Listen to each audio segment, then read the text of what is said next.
Paradigms control the results in your life. Do you know they have the power over everything? Our relationships, our income, and when you shift your paradigm, your whole life improves. Hello, I'm Bob Procter, and I want to welcome you to Paradigm Shift, where we're going to teach you how to make dramatic improvements in your life. This particular session is one that I really love and one you're going to love because it's going to solve an enormous problem for you. We're not only going to show you how to shift paradigms, we're going to show you how to shift a paradigm that's going to open up a world to you that most people never get to. We're going to talk about setting goals. Now you're thinking, well, everybody sets goals. Well, first of all, everyone does not set goals, and 90-some% of the people that do set goals are setting them the wrong way. They're really not going after the right thing. They're not stimulated. That's why so many people start goals and then quit. Well, you're going to find out why they do. You're going to love this lesson. You see, goal setting, if it's done properly, you're always going to get what you want. Always. There are no exceptions to this. We want to set a goal that's worthy of us. I want you to think of this for a moment. You're trading your life for a goal. Now, I don't think you'd trade your life for a car. I don't care what the automobile is. It could be a Ferrari, a Lamborghini. Would you trade your life for it? I don't think so. Would you trade your life for a house? I haven't come across the house that I'd trade my life for. Now, I've been in some beautiful neighborhoods, and I have been in some magnificent homes, but I wouldn't trade my life for any of them. And yet, do you know, you are trading your life for what you're doing today. Now, if you're not going after a goal that's worthy of you, then what are you trading your life for? Do you see how important this is? Earl Nightingale said that success was the progressive realization of a worthy ideal. Now, I got a hold of that definition in 1961. I have never changed a word in it. Earl Nightingale passed away in 1989. He came across it in 1951, and he never changed a word. It is the progressive realization of a worthy ideal. Now, stop and think of what that means. Progressive is not go and back, up and down. Progressive is continually moving in an upward direction. So if we're going after the goal we want, we're not going backwards. We're not having bad days. We are progressively going in the right direction of a worthy ideal. Now, we're not asking, are we worthy of the goal? Is the goal worthy of us? So do you see, when you look at this, it's pretty important. And then let's take the last word, an ideal. James Allen, a marvelous Victorian author, wrote the little book, As a Man Thinketh. In fact, you should go to asamanthinketh.net. Vic Johnson has really done something for that book. And you know, that book has changed more lives. Well, James Allen, in the little book, As a Man Thinketh, he said an ideal is an idea that we have fallen in love with.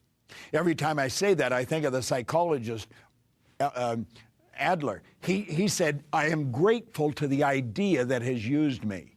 Isn't that beautiful? So let's think of what success is. It is the progressive realization, it's the materialization of a worthy ideal. So we're going after something that we absolutely love. Now, what is love? Love is resonance. When two people are in love, they have a rapport intellectually, emotionally, and physically. They're on the same frequency. Well, when you fall in love with an idea, you're intellectually stimulated by the idea, you're emotionally stimulated by the idea, and you're physically going after it. You're making it happen. So we want to go after a goal that's worthy of us, that we're really going to make happen, and we're going to make it happen now. Now think of this. Let's get ready for it. We have infinite potential. Now, I've talked about this in another series here, and I want to hit on it again. No one can guess. The most erudite scientist alive cannot even guess at what you're capable of doing. You may be sitting there and will say, how do you know that? You don't even know me. because we all have infinite potential.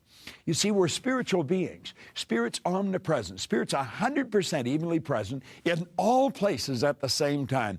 I'm going to tell you, when God created us, He created the greatest and the best, the highest form of intelligence on the planet.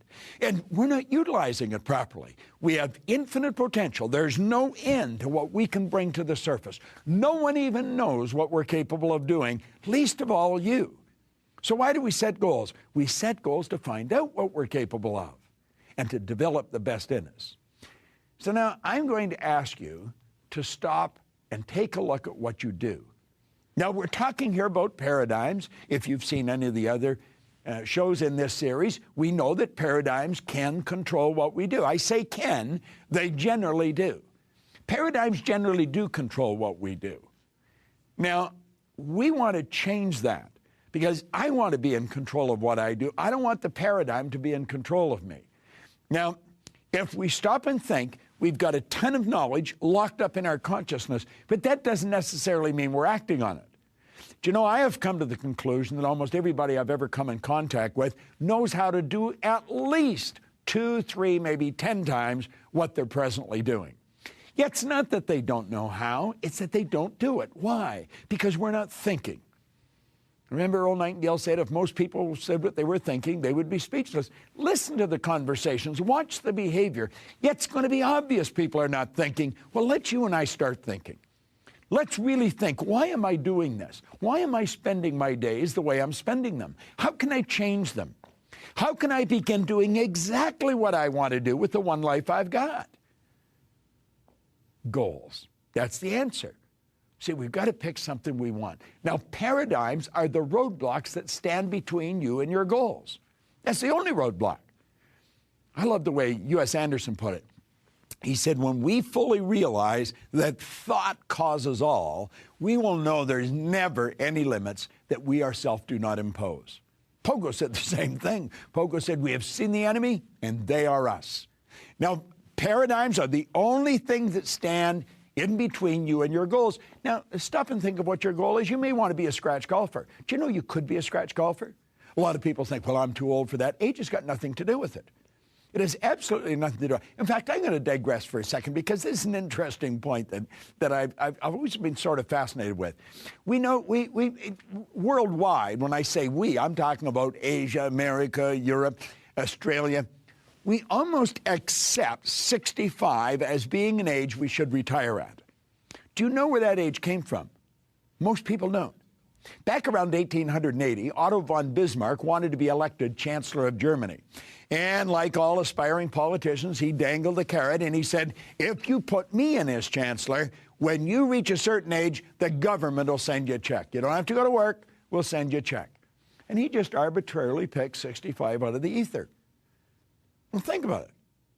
40, 50 years later, when they're setting up Social Security in America, somebody said, well, are they doing it anywhere else? Well, yeah, they're doing it in Germany. What age? 65. And so it was just accepted.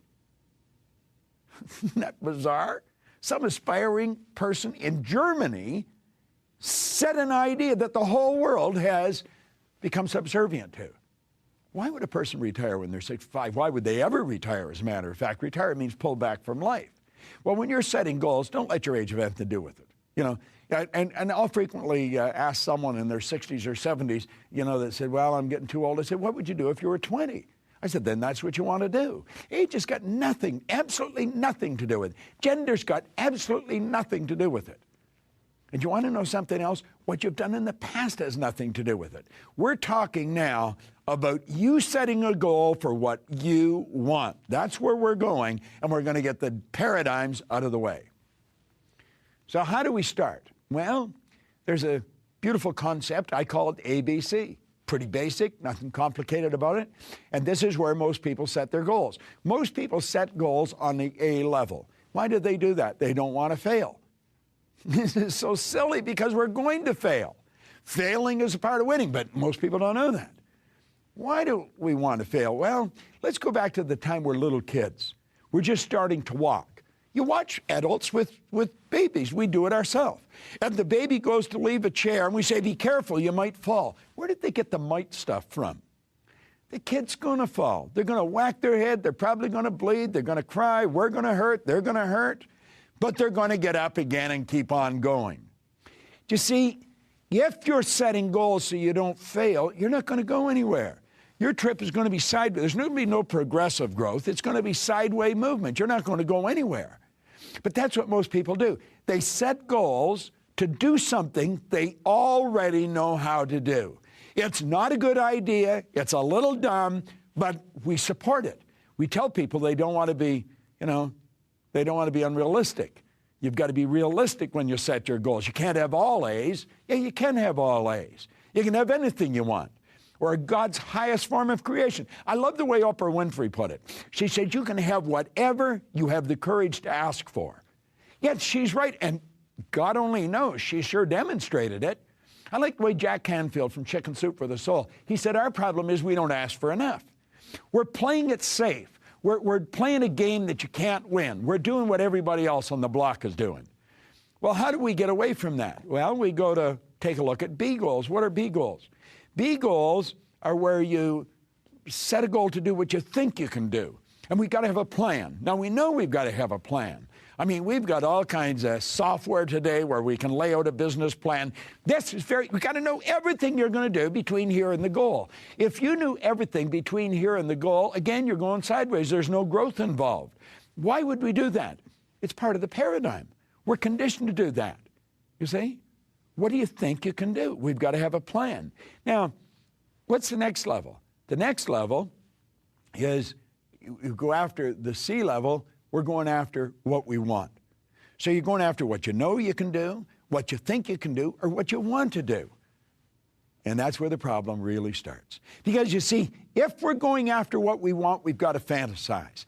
And you were taught very early in school, don't fantasize. That's true. Now, you got to admit, that's pretty bad advice. How did we get that advice? You see, when we're little tiny gaffers, we can fantasize. We were encouraged to fantasize. Put a little kid down in front of the kitchen cupboards and they'll haul the pots and pans out and God only knows what they turn them into, but they're making flying saucers and everybody leaves them alone because they're not hurting anybody and they're out from under your feet. They're fantasizing. But then they go to school. And what happens when they go to school? The teacher comes along and wham, they scare the daylights out of the kid. The kid's mind is taken off. They're taking a trip. They may be looking out the window. And that's called not paying attention. And the kid gets punished for it. They may get sent home from school, and then the parent punishes them again.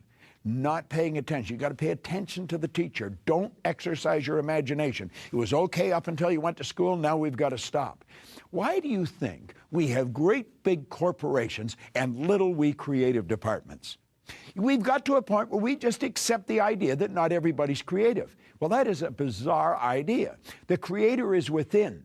Everyone is creative, and there's no one that's more creative than others. There's just some that exercise their creativity more than others. But see, we put a block on fantasizing. We stop it. And so what do? Well, we go from what we know we can do to what we think we can do, and then we go back to what we know we can do. Why? Because you can't go after what you want. You don't know how to get it. See, we have to know how to get it. And yet, anyone that's ever done anything never knew how until after it was accomplished. Why do we do that? We do it because we're programmed to do it. What did I say? Paradigms are the only things that stand between you and your goal. They're the only roadblocks. Now, here's another thing. I want you to think about this. On the A level, we're doing what all of our friends do. Do you know that you're attracted to people that are very much like you? As a matter of fact, that's why they're your friends, because we're attracted to them. Energy attracts like energy. So we're mixing around with our friends. Now, if I went to your friends and asked them, do you want Harry or Betty to win? They'd all say yes. If we gave them a polygraph, sucked the truth out of them, it would come out, yeah, they want you to win. But they don't want you to leave. See, people don't resist change. People resist being changed. And when you leave, they've got to adapt to your absence, and they don't want you to leave. Therefore, they're not going to support you. So the group that we're hanging around with, when we go to leave and go after what we want, they're not going to support us because, they've got to adapt to our absence. So what's the answer? Well, We take the next step. We go after what we think. Now, if you're going after what you think you can do, understand this. There's no inspiration in it. There is no inspiration in going after what you think you can do. So most people go from what they know they can do to what they think they can do. There's no inspiration there. There's no support, so they quit and they give it up and go back and they do what they know they can do. And they spend their whole life going back and forth between what they know and what they think they can do. If you're in a corporation and you're setting goals, it all has to be planned out. You've got to have a plan. You've got to give a logical explanation of how you're going to do it. Now, that is really dumb. There is nothing to be gained by living like that. If you want to win, there is a concept that must be followed. It's fantasy, theory, fact. Now, they are the three stages of creation insofar as you're concerned. In fantasy, everything starts with the fantasy. I don't care what it is. Walt Disney's fantasized. Take the largest buildings in the world. It was a fantasy, you know. Onassis fantasized, built the super tankers. How about the airplanes? It wasn't long ago we were told we couldn't fly. Now we're flying in planes. They've got bars. And I flew from London to L.A. on Virgin Airlines. They have masseuses on there. You can get a massage. You can get manicured. You can lay down and go to sleep. You can press a button, and they'll bring you whatever you want to eat. I was on a plane last night flying in here, and on the back of the plane, it's only about 3 months old, is a monitor on the back of the seat in front of me, and it's all touch sensitive. I can touch the menu. It'll come up. I can play games. I can watch movies. I can go to the news. It's just touch, and it all works. And the steward was telling me all the planes are going that way. You see, that is the result of somebody fantasizing. You know where email came from? The result of somebody fantasizing. It just seems like yesterday faxes come out. Faxes are history today. And look at email. Touch one button. I send 150,000 emails out every day to our clientele. Send them a good idea every day. As a matter of fact, if you want to get a good idea every day, just go to Insights, Insight of the Day, and I'll be happy to send you one. This is a new world we're living in. We've got to fantasize. So how does it start? Well, you start by building a fantasy of what you want, but it's got to be what you want. You don't have to know how to get it. Now, this is where goal setting comes in. Take a weekend, take a week, go away somewhere, sit under a palm tree, chew on a piece of straw, and just let your mind take off. How do you really want to live? Yet doesn't matter what it costs. Yet doesn't matter what the resources are.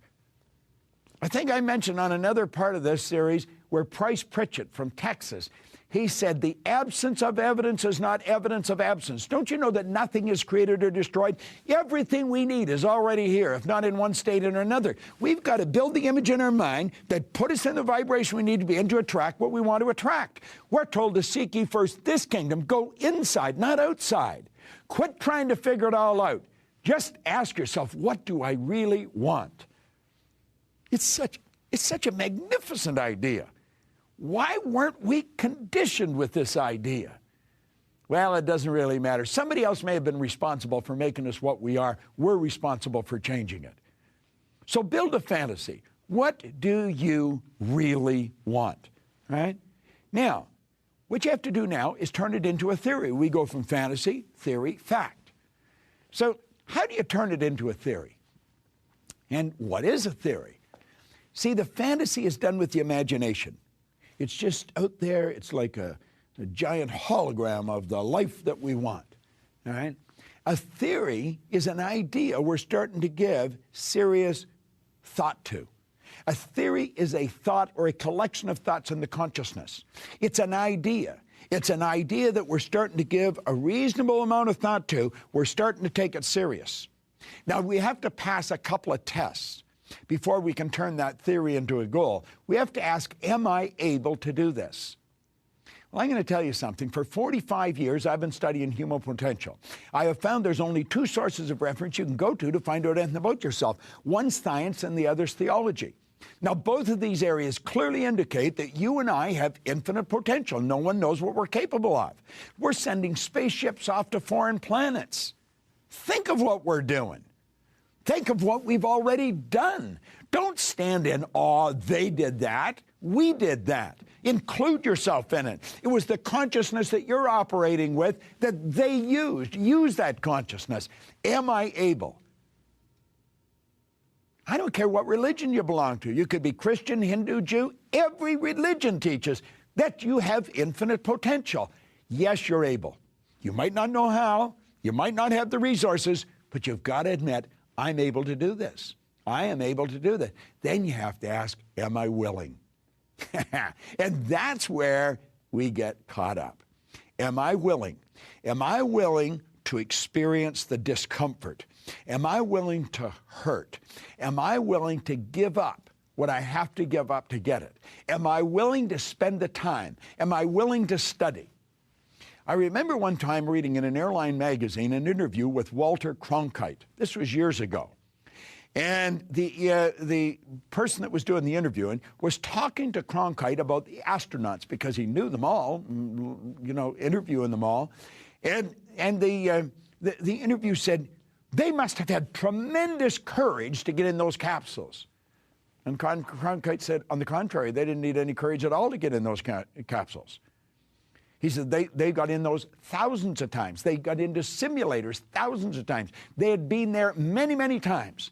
Everything was programmed. Everything. Anything went wrong, they were programmed what to do. He said what took the courage was the years of study, the sacrifice, the giving up what they gave up to learn what they had to learn to get in those capsules. Well, are you willing to pay the price? You may want to be a scratch golfer. I had mentioned that earlier. Are you willing to practice? See, I played golf, but I wasn't willing to practice. I'd go out, I hadn't hit a ball all winter, and I'd just stand, tee it up, and away it'd go. And I never knew where it was going to go. It was always a bit of a puzzle to me where it would end up. Pros don't do that. They don't do that in anything. If you really want to collect in this life at what you're doing, you've got to be willing to pay the price. Now, the beautiful thing about sacrifice isn't losing, sacrifice is gaining. Sacrifice is giving up something of a lower nature to receive something of a higher nature. You see, what you're doing is you're making a space for the good that you desire. So we start out with our fantasy. We say, am I able? Absolutely, I'm able. Then am I willing? Well, you see, if you're going after something you really love, yes, you'll be willing. I love what I do. I absolutely love it. And I'm going to do it until I move out of this body. I mean, it's just, I think I'm involved in the greatest work in the world. And I'm willing to do whatever I have to do to get better at it. I'm willing to do whatever I have to do to learn how to communicate it more effectively. You want to be willing to do what you have to do to become the best at what you're doing. You see, a pro is at his best regardless. It doesn't matter what's going on, they're going to perform. Now, when you say, yes, I'm able, and yes, I'm willing, at that second, your theory turns into a goal. Now you want to take that goal and you internalize it. You let it move into your subconscious mind. You start adding emotion to it. You get emotionally involved. And the second you do that, your goal begins to move into form. Now, by law, that's called the transmutation of energy. See, an energy flowed into our consciousness. It had no form. We gave it form. We built the image. And then we internalized that image. It altered the vibration we were in, which caused us to act different. But you know what else it did? It set up an attractive force, and it brought to us stuff that we would have never brought to ourselves. We attracted everything we need. If it was money we needed, we'd attract. If it was a book we needed, if it was the assistance we needed, it would be there. The idea in our mind began to move into form. Do you know what that's called in religious terms? That's called prayer. Most people think prayer is getting on their knees and making a noise. That's what that is, getting on their knees and making a noise. Prayer is the movement that takes place between spirit and form with and through us. We're spiritual beings. We can tap into pure, unadulterated spirit, and we can build the idea out of pure, unadulterated spirit. And by internalizing that idea and turning it over to spirit, it gives it back to us in physical form. God operates so perfectly. And you know something? That idea will move into form. It becomes a fact. And that's how goals are achieved. We start out with a fantasy. We go to the theory. We pass the test. Yes, I'm able, and yes, I'm willing. And then we internalize the idea, and it moves into form. So what do we give up? We give up the idea of going after what we know and what we think we can do, and we go after what we want. So now, stop and ask yourself, what do you really want? See, the only prerequisite is, can you see it? Can you see it on the screen of your mind? If you can see it on the screen of your mind, you're quite capable of doing it. And then can you believe it? See, Napoleon Hill said there's a difference between wishing for something and being ready to receive it. He said no one's ready to receive it until they believe that they can acquire it. The state of mind must be belief and not mere hope or wish. And where does belief comes from? It's in all the good books. It's throughout the Bible. It's throughout the Bhagavad Gita, the Quran, the Torah. You've got to believe. James Allen talks about it through his books. William James says, believe and your belief will create the fact. Well, my old mentor, Leland Val Vandewaal, he laid it out for me one day. He said, our belief system is based upon our evaluation of something. And frequently, if we reevaluate the situation, our belief about that situation will change. It took me 9 years to figure that out.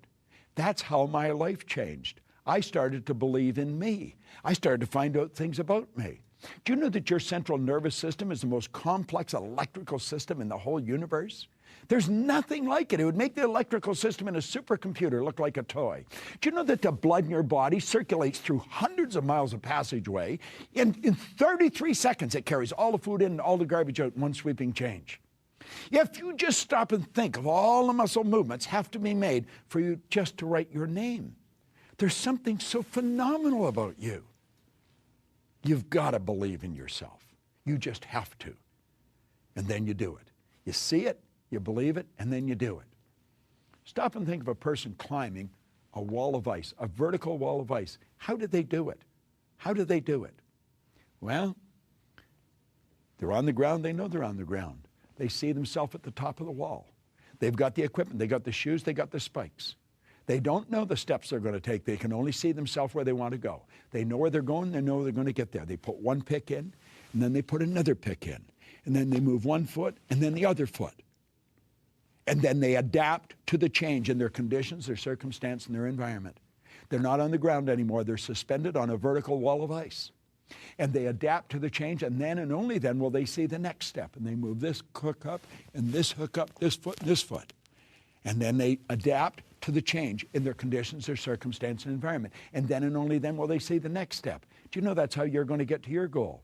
That's how Hillary got to the top of the mountain. That's how Edison built the light bulb.